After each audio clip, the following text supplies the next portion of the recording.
저는 올해로 105년을 살았습니다. 2번의 전쟁을 겪었고 가난을 알았고 사람이 사람에게 얼마나 잔인해질 수 있는지도 보았습니다. 그리고 그 긴 세월 동안 저는 수많은 사람들의 마지막을 곁에서 지켜보았습니다. 어떤 이는 병으로, 어떤 이는 사고로, 어떤 이는 그냥 잠든 채로 다시 깨어나지 못했습니다.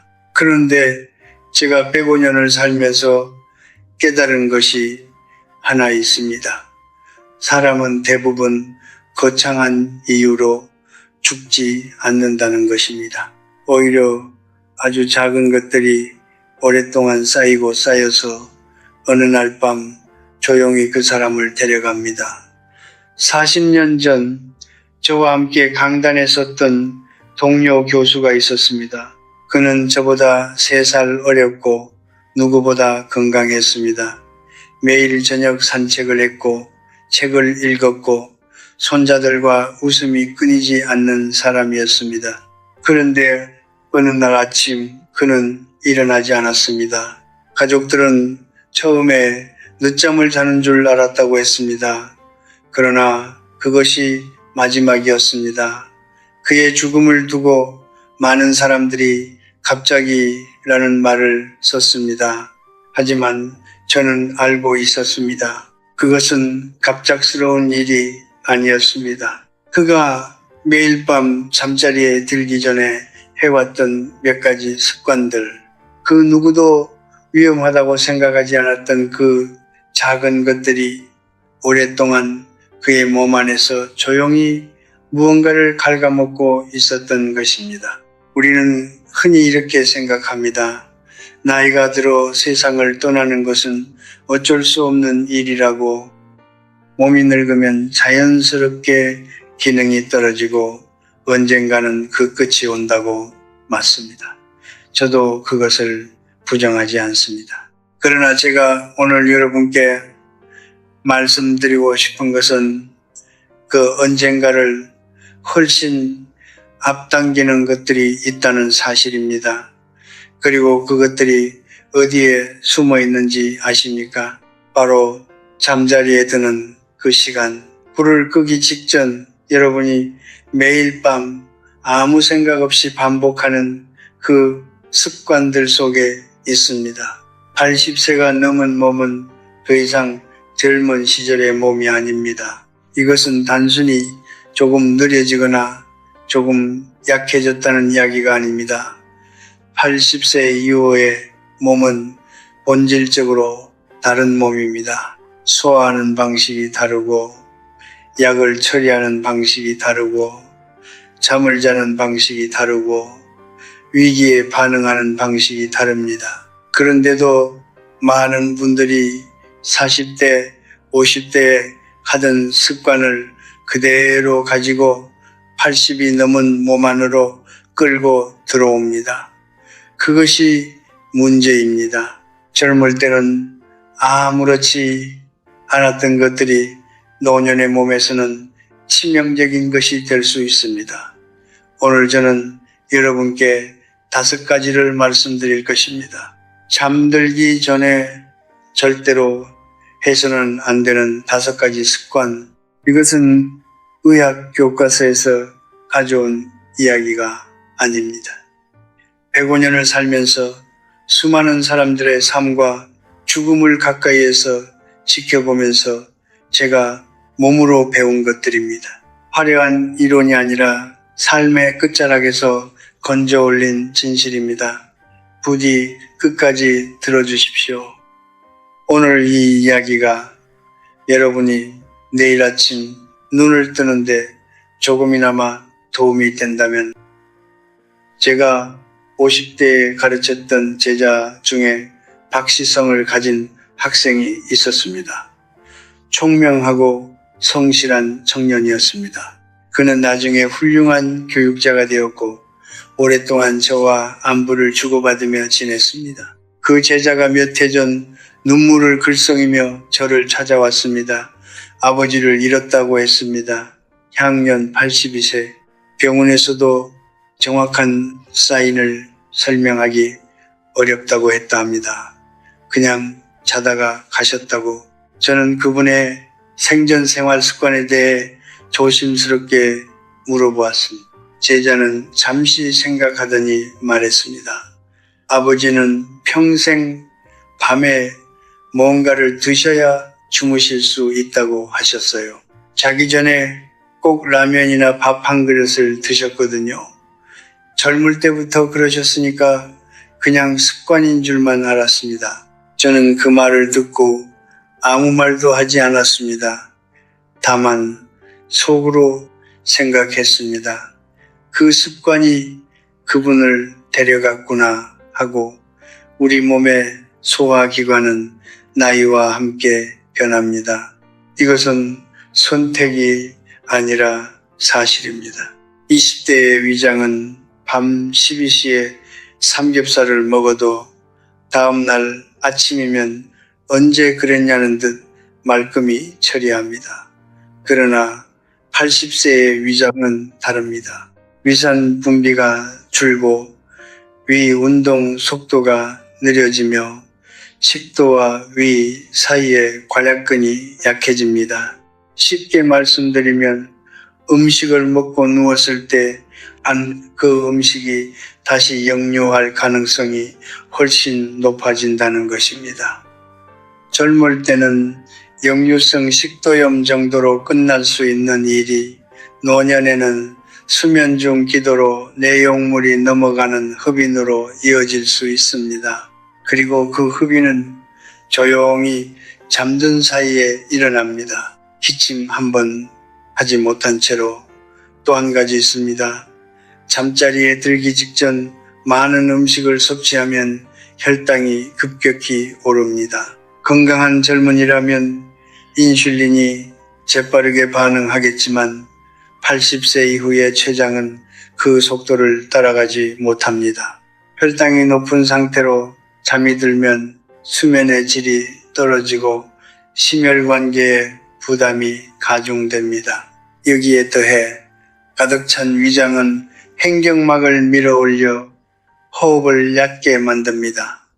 얕은 호흡은 수면 중 산소 공급을 줄이고 뇌와 심장에 서서히 부담을 줍니다. 이 모든 일이 여러분이 눈을 감고 있는 그 몇 시간 사이에 일어납니다. 저는 지금 여러분께 평생의 식습관을 하루아침에 바꾸라고 말하는 것이 아닙니다. 다만 한 가지만 부탁드립니다. 잠자리에 들기 최소 3시간 전에는 식사를 마치십시오. 어쩔 수 없이 늦게 먹어야 한다면 양을 반으로 줄이고 가능하면 죽이나 수프처럼 위에 부담이 덜한 것으로 대신하십시오. 그리고 식사 후에는 바로 눕지 말고 잠깐이라도 앉아 계십시오. 이 작은 변화 하나가 그 밤을 여러분의 마지막 밤으로 만들지 않을 수 있습니다. 저는 105년을 살면서 깨달았습니다. 몸은 거짓말을 하지 않는다는 것을. 다만 우리가 오랫동안 듣지 않았을 뿐입니다. 지금이라도 늦지 않았습니다. 오늘 밤부터 잠자리에 들기 전 그 마지막 한 그릇을 내려놓으십시오. 그것이 내일 아침 여러분이 눈을 뜨는 첫 번째 이유가 될 것입니다. 제가 50년 넘게 알고 지낸 동료가 있었습니다.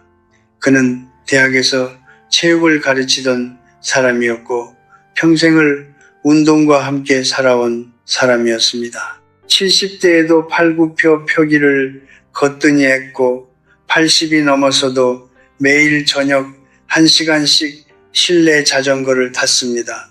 주변 사람들은 모두 그를 부러워했습니다. 저도 그랬습니다. 그는 언제나 웃으며 말했습니다. 형석이, 나는 운동을 멈추는 날이 죽는 날이야. 그 말이 예언이 될 줄은 몰랐습니다. 그는 83세 되던 해 겨울 밤 10시에 아령을 들다가 그 자리에서 쓰러졌습니다. 심장이 멈춘 것입니다.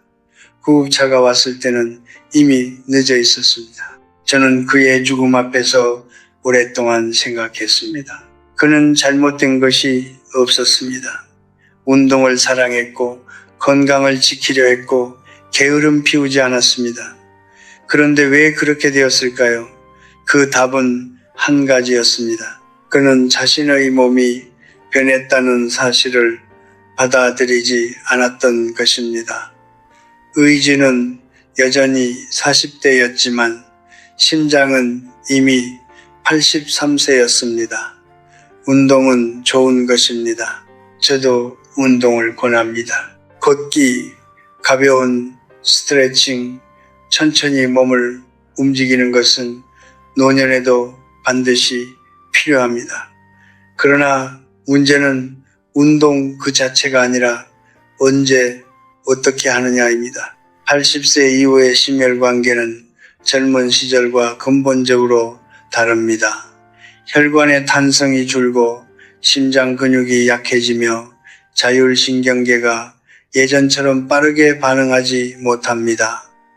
쉽게 말씀드리면 심장이 갑자기 빠르게 뛰어야 하는 상황이 생겼을 때 노년의 심장은 그것을 감당할 여유가 없다는 것입니다. 취침 전 격렬한 운동은 이 위험을 극적으로 높입니다.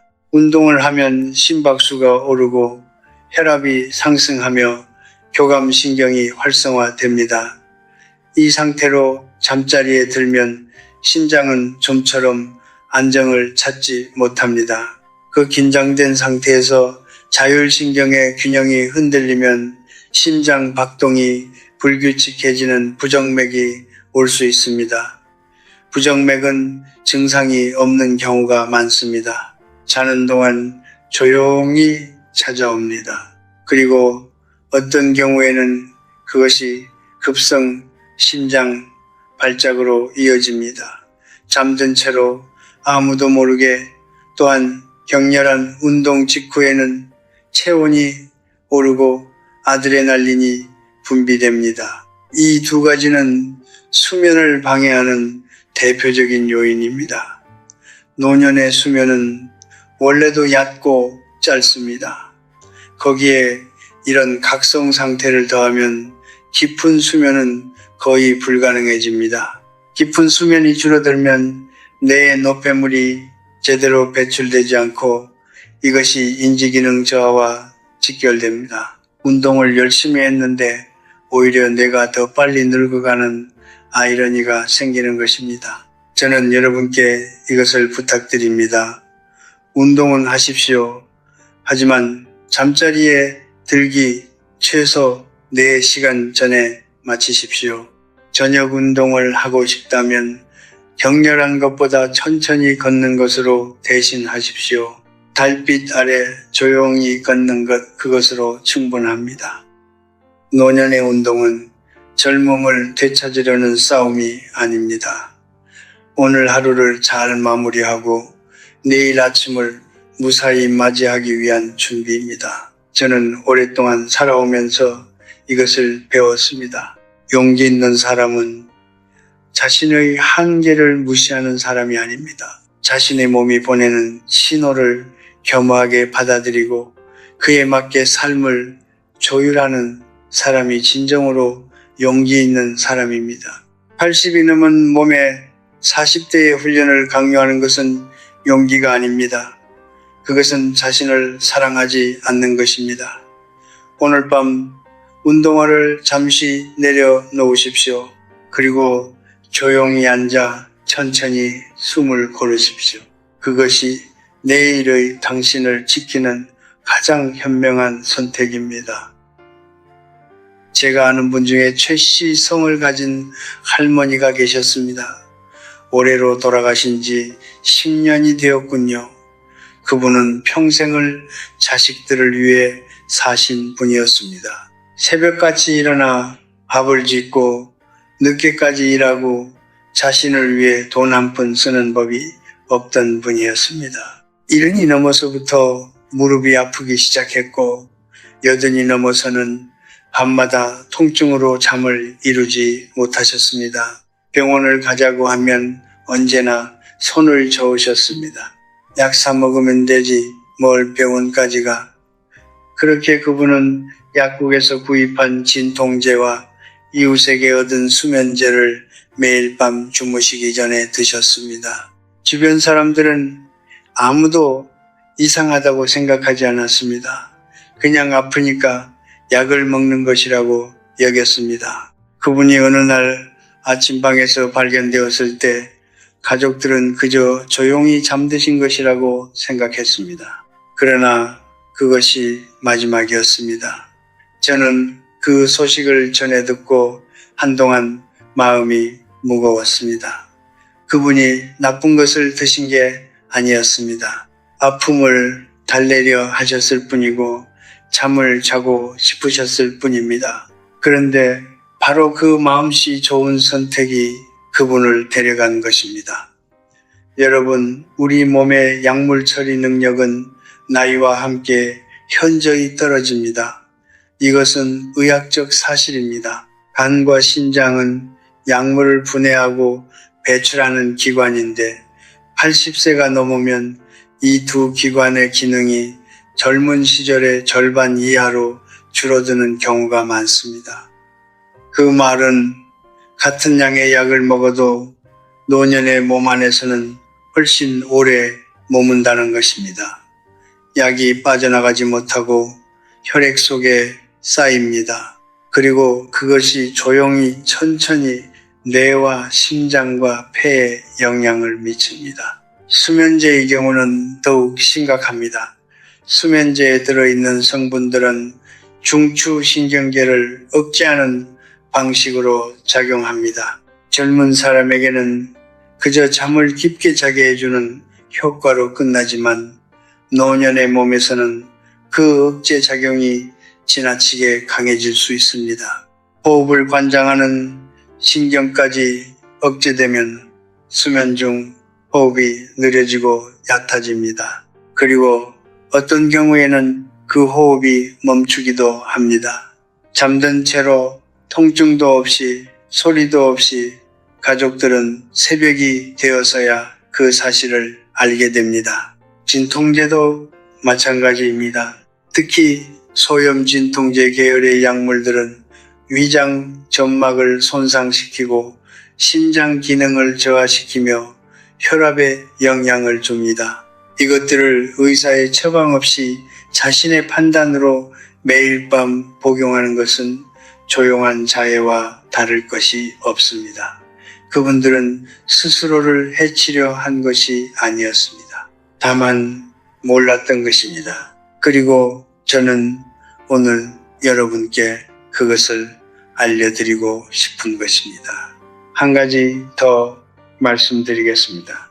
약을 혼합해서 복용하는 것, 즉 수면제와 진통제를 함께 드시는 것은 그 위험이 단순히 2배가 되는 것이 아닙니다. 서로 다른 약물이 몸 안에서 반응하면서 예상치 못한 부작용이 생길 수 있고 그 결과는 어느 누구도 예측하기 어렵습니다. 의사도 약사도 본인도.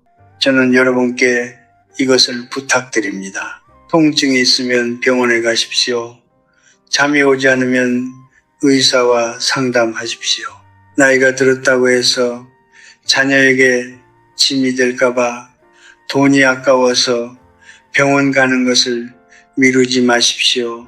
그것은 검소한 것이 아닙니다. 자신의 생명을 가볍게 여기는 것입니다. 여러분의 삶은 여러분이 생각하는 것보다 훨씬 소중합니다. 의사의 손길이 닿지 않은 약은 약이 아닙니다. 그것은 당신이 스스로에게 주는 가장 위험한 선물입니다. 오늘 밤 그 약병을 내려놓으시고 내일 아침 가장 먼저 병원에 전화하십시오. 그 한 통의 전화가 여러분의 내일을 만들어 줄 것입니다. 저는 1920년에 태어났습니다. 전기도 귀하던 시절이었습니다.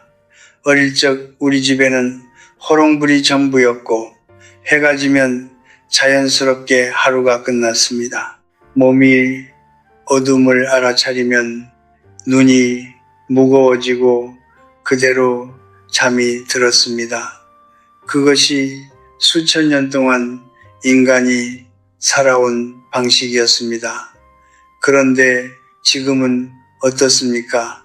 밤 12시가 넘어도 방 안은 환합니다. 손안에 작은 화면이 있고 그 화면은 밤새도록 빛을 쏟아냅니다. 뉴스를 보고 드라마를 보고 가족이 보낸 메시지를 확인하고 또 다른 영상으로 넘어갑니다. 이것이 지금 많은 분들의 밤의 풍경입니다. 그리고 저는 그 풍경이 매우 걱정됩니다. 저는 문명의 발전을 부정하는 사람이 아닙니다. 스마트폰이 얼마나 많은 것을 가능하게 했는지 압니다. 멀리 사는 자녀의 얼굴을 볼 수 있고 세상 돌아가는 것을 알 수 있고 외로운 밤에 위안이 되기도 합니다. 그 마음을 모르는 것이 아닙니다. 그러나 바로 그 따뜻한 위안이 80세 이후의 뇌와 몸에는 조용한 독이 될 수 있습니다. 스마트폰과 TV 화면에서 나오는 청색광, 이른바 블루라이트는 우리 뇌 안에 있는 작은 기관에 강한 신호를 보냅니다.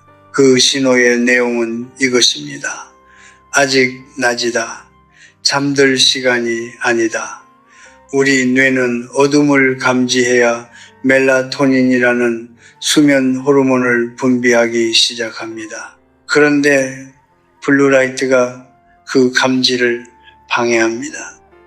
멜라토닌 분비가 억제되면 잠이 오지 않고 억지로 잠이 든다 해도 깊은 수면 단계에 이르지 못합니다. 얕게 자주 깨며 꿈을 많이 꾸는 불완전한 수면이 반복됩니다. 젊은 사람에게도 이것은 좋지 않습니다. 그러나 80세 이후의 어르신들에게는 그 영향이 훨씬 크고 깊습니다. 노년의 뇌는 원래부터 멜라토닌 분비량이 줄어들어 있습니다. 나이가 들수록 잠이 없어지는 이유가 바로 여기에 있습니다. 그런데 거기에 블루라이트까지 더해지면 이미 부족한 수면 호르몬이 더욱 억제됩니다. 결과적으로 수면의 질이 급격히 떨어지고 뇌는 밤사이에 회복할 시간을 갖지 못합니다. 여기서 중요한 사실을 하나 말씀드려야 합니다. 우리가 잠을 자는 동안 특히 깊은 수면 단계에서 뇌는 낮 동안 쌓인 노폐물을 청소합니다. 글림프 시스템이라는 뇌의 자체 정화 시스템이 작동하는 것입니다.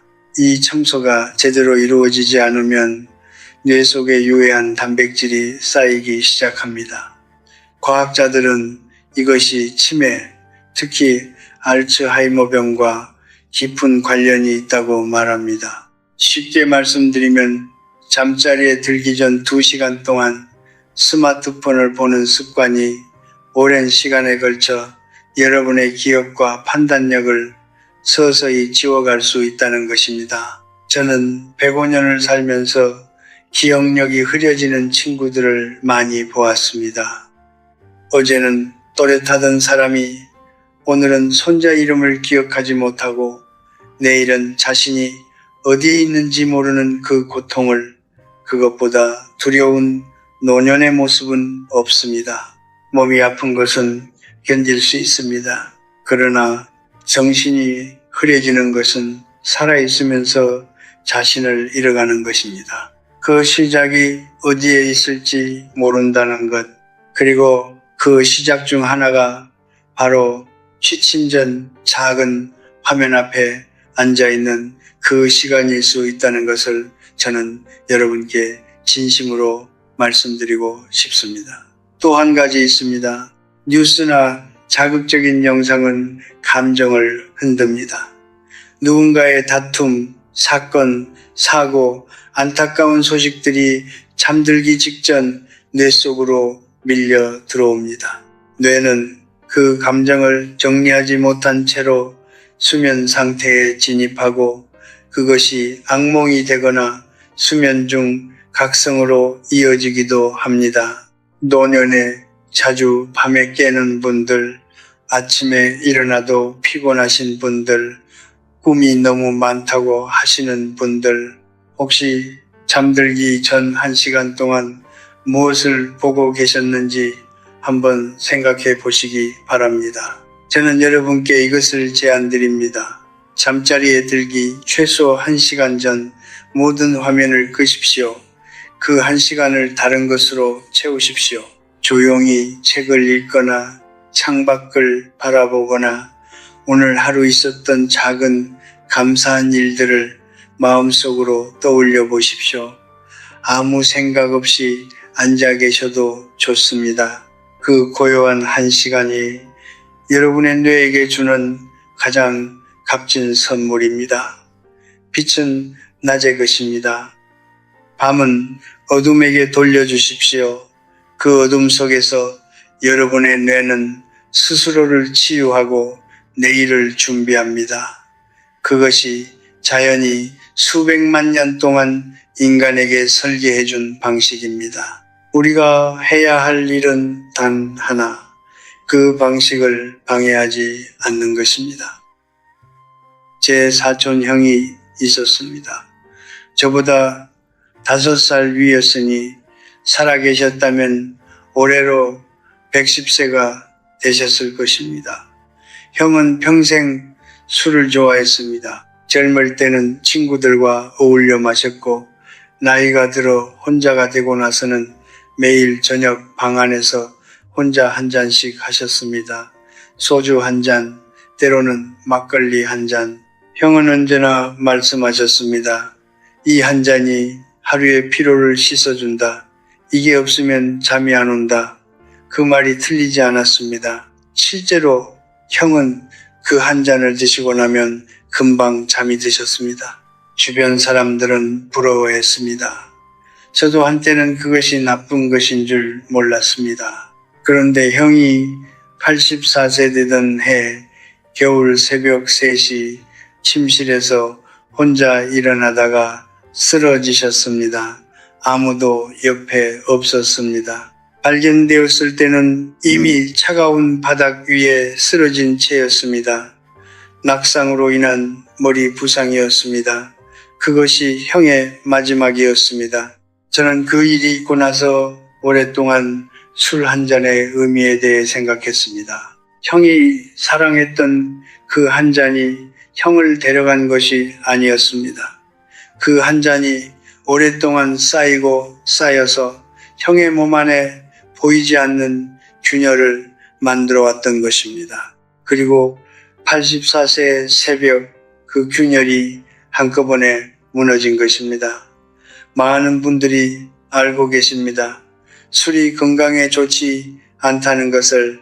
그러나 이렇게 생각하시는 분들도 많습니다. 나는 많이 마시는 게 아니다. 그냥 한 잔이다. 이 정도야 괜찮겠지. 그 마음을 이해합니다. 그러나 80세 이후에는 그 한 잔의 의미가 완전히 달라진다는 것을 저는 오늘 분명히 말씀드려야 합니다. 알코올은 우리 몸 안에서 여러 가지 방식으로 작용합니다.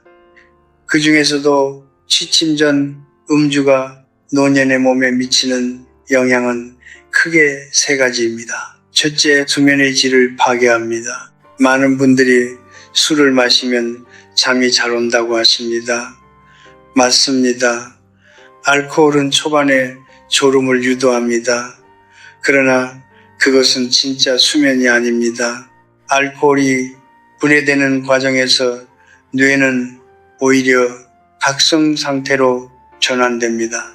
새벽 2시, 3시에 잠에서 깨는 분들, 아침까지 깊이 자지 못하고 자꾸 뒤척이는 분들, 혹시 잠들기 전 술 한 잔을 습관적으로 드시고 있지는 않은지 돌아보시기 바랍니다. 알코올은 수면의 문을 열어주는 것처럼 보이지만 사실은 깊은 수면으로 가는 길목을 막아버립니다. 둘째, 야간 저혈압을 유발합니다. 알코올은 혈관을 확장시킵니다. 혈관이 확장되면 혈압이 낮아집니다. 낮 동안에는 몸이 이것을 어느 정도 조절할 수 있습니다. 그러나 잠든 사이에는 그 조절 능력이 현저히 떨어집니다. 80세 이후에는 더욱 그렇습니다. 수면 중 혈압이 지나치게 낮아지면 뇌와 심장으로 가는 혈류가 감소합니다. 그것이 수면 중 뇌졸중이나 심근경색으로 이어질 수 있습니다. 자는 동안 아무 예고 없이 셋째, 낙상의 위험을 극적으로 높입니다. 이것이 제가 가장 강조하고 싶은 부분입니다. 알코올은 균형 감각과 반응 속도를 떨어뜨립니다. 젊을 때는 술을 마셔도 몸이 어느 정도 버텨줍니다. 그러나 80세 이후에는 다릅니다. 뼈가 약해지고 근육이 줄고 균형 감각 자체가 노화로 인해 이미 저하되어 있습니다. 거기에 알코올까지 더해지면 밤중에 화장실을 가려고 일어서는 그 짧은 순간이 치명적인 위험이 됩니다. 노년의 낙상은 단순한 넘어짐이 아닙니다. 고관절 골절은 수술로 이어지고 수술은 합병증을 부르며 그것이 결국 마지막으로 이어지는 경우가 적지 않습니다. 제 사촌 형이 그랬습니다. 그리고 저는 그와 비슷한 이야기를 수십 번 더 들었습니다. 저는 술 자체가 악한 것이라고 말하는 것이 아닙니다. 술에는 사람과 사람을 잇는 문화가 있고 그 안에 담긴 정서가 있습니다. 그러나 그것은 사람들과 함께할 때의 이야기입니다. 혼자 밤에 잠들기 전에 습관처럼 마시는 술은 그런 낭만과는 다른 것입니다. 그것은 외로움을 달래려는 시도이고 잠을 불러오려는 노력이며 하루의 무게를 잊으려는 몸부림입니다. 그 마음이 얼마나 인간적인지 저는 압니다. 105년을 살아온 저도 그런 밤들이 있었습니다. 그러나 바로 그 다정한 한 잔이 80세 이후에는 당신이 스스로에게 줄 수 있는 가장 위험한 선택이 될 수 있습니다. 오늘 밤 그 잔을 내려 놓으십시오. 대신 따뜻한 물 한 잔을 마시십시오. 혹은 아무것도 마시지 말고 그냥 조용히 앉아 오늘 하루 살아 있었다는 것에 감사하십시오. 그 감사함이 어떤 술보다 깊은 잠을 데려다 줄 것입니다. 살아 있다는 것, 내일 아침 눈을 뜰 수 있다는 것, 그것이 이 나이에 우리가 가질 수 있는 가장 큰 사치입니다. 저는 오늘 밤 여러분께 5가지 이야기를 드렸습니다. 야식, 격렬한 운동, 자가복용 약물, 취침 전 화면, 그리고 혼자 하는 음주, 이것들을 하나씩 말씀드리면서 저는 내내 한 가지 생각을 했습니다. 이 모든 것들이 결코 나쁜 의도에서 비롯된 것이 아니라는 것을, 배가 고파서, 건강하고 싶어서, 아픔을 달래고 싶어서, 외로워서, 잠이 오지 않아서, 그 마음들이 얼마나 인간적이고 얼마나 자연스러운지 저는 105년을 살아오면서 누구보다 잘 알고 있습니다. 그래서 저는 오늘 이 이야기를 경고로 드린 것이 아닙니다. 사랑으로 드린 것입니다. 제가 90을 넘기고 나서 깨달은 것이 있습니다. 사람은 거창한 것으로 삶을 완성하지 않는다는 것입니다. 훌륭한 업적도 넓은 재산도 많은 자녀도 아닙니다.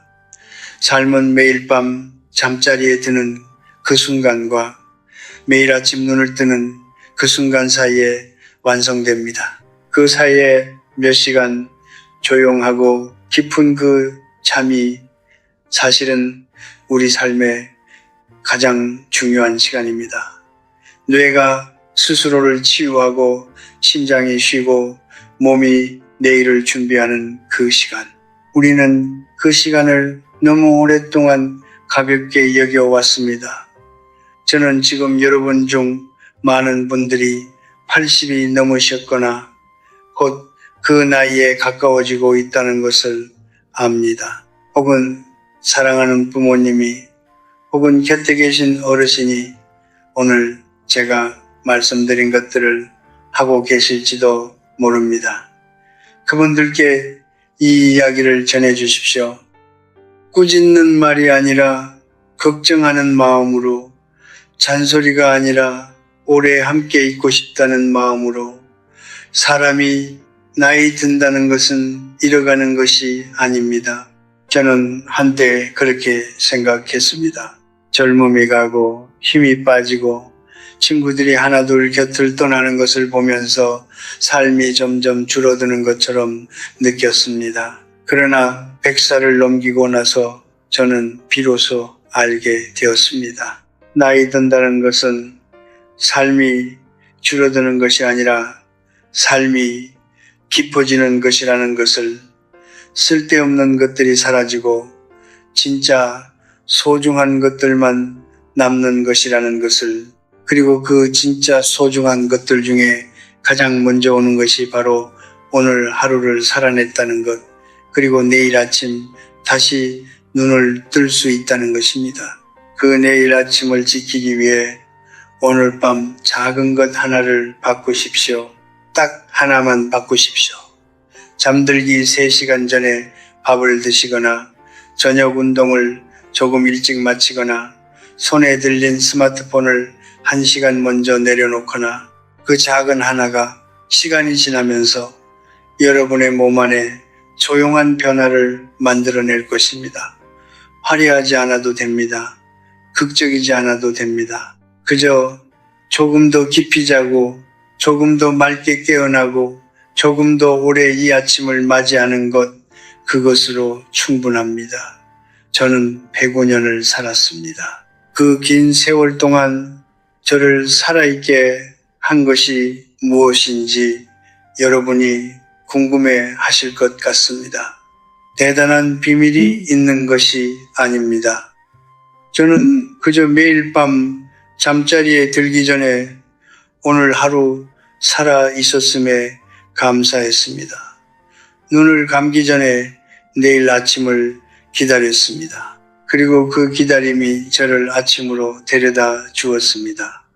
매일 또 매일 여러분, 오늘 밤 편히 주무십시오. 억지로 자려 하지 말고 잠이 스스로 찾아오도록 몸과 마음을 조용히 내려놓으십시오. 오늘 하루 수고하셨습니다. 많이 애쓰셨습니다. 살아계신 것만으로도 충분히 잘 하신 것입니다. 내일 아침 다시 눈을 뜨십시오.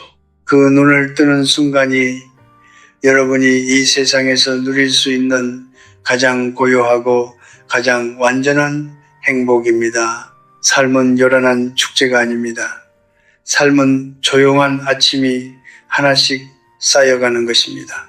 그 아침들이 모여 한 사람의 생애가 됩니다. 그리고 그 생애의 끝에서 우리는 비로소 알게 됩니다. 가장 소중했던 것은 가장 작은 것들이었다는 것을 부디 오늘 밤도 내일 아침도 평안하십시오.